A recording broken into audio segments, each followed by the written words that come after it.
Work हो रही। मैं class BSc first year P1 section का छात्र हूँ। मैं प्रेजेंट करने वाला हूँ 4 स्ट्रोक इंजन। 4 स्ट्रोक इंजन क्या कहलाता है, ये कैसे वर्क करता है। तो ये 4 स्ट्रोक इंजन का स्ट्रक्चर है, तो ये पूरा दिख रहा है कि सिलेंडर क्या आते हैं और जो ये बीच में लगा रहता है इसका पिस्टन और ये पिस्टन रॉड है, और जो ये नीचे लगा रहता है इसको क्रैंक बोलते हैं, और 2 बॉल लगे रहते हैं, एक एग्जॉस्ट बॉल और एक इंटेक बॉल, और बीच में इसमें स्पार्क प्लग लगा रहता है। तो ये कैसे वर्क करता है, तो सबसे पहले स्टॉक को समझते हैं कि स्टॉक क्या होता है। स्टॉक होता है मोशन ऑफ पिस्टन, यानी जो पिस्टन ऊपर नीचे होता है उसी को हम स्टॉक कहते हैं। तो जब सबसे पहला जो स्टॉक होता है वो इंटेक स्टॉक होता है, जिसमें क्या होता है कि फ्यूल और एयर दोनों साथ में आते हैं और वो इसमें इंटर कर जाते हैं। तो ये फर्स्ट स्टॉक इंजन होता है, एक फर्स्ट स्टॉक होता है, जिसमें क्या होता है जब फ्यूल अंदर आएगा तो ये पिस्टन नीचे की ओर आ जाता है। जब नीचे आएगा तो पिस्टन रॉड नीचे आएगी, और पिस्टन रॉड की विशेषता होती है कि यह एक थोड़ा बेंड होता है, इसको बेंड बनाया जाता है ताकि जब ये नीचे आए तो अपने आप ऑटोमेटिक ऊपर नीचे चला जाए।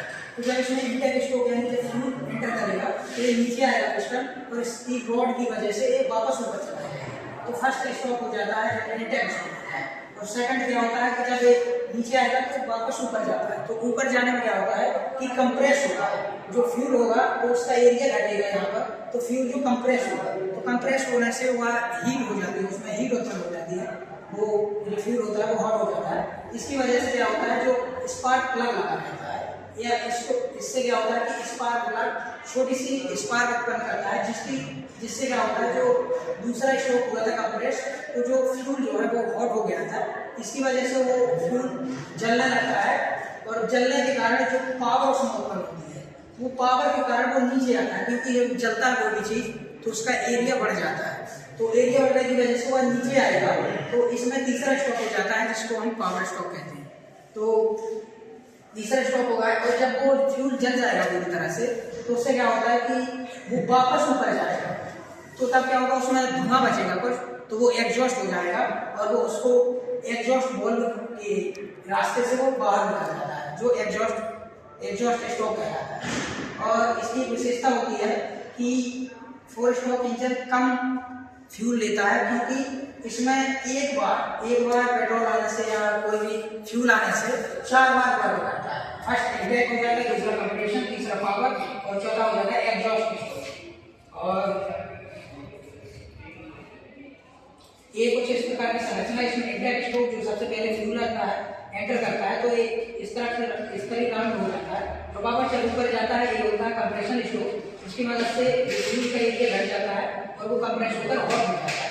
तीसरा जो स्पार्क प्लग की मदद से यहाँ से वो स्पार्क उत्पन्न होती है, जिससे वो जलने लगता है, वो वापस नीचे आ जाता है। चौथी बार में जब वो ऊपर जाएगा तो बॉल की मदद से, जो एग्जॉस्ट बॉल होती है उसकी मदद से जो धुआं होता है वो बाहर निकल जाता है। ये स्पार्क होती है जो आप लोगों ने देखी होगा बाइक में लगी रहती है, स्पार्क प्लग इसी की सहायता से जो स्पार्क उत्पन्न होती है। और एक कार्बोरेटर होता है जो फ्यूल और एयर को साथ में एंटर कराता है, और इसमें जो पिस्टन है, ये पिस्टन बार बार ऊपर नीचे होने से जो सिलेंडर होता है वो खराब हो जाता है, उसका खराब होता है, इसलिए उसके लिए पिस्टन के अगल बगल एक पतली परत लगाई जाती है ताकि वो सिलेंडर खराब ना हो, क्योंकि सिलेंडर बहुत ही कॉस्टली होता है, यदि वो खराब हो जाएगा तो पूरा इंजन बेकार हो जाता है।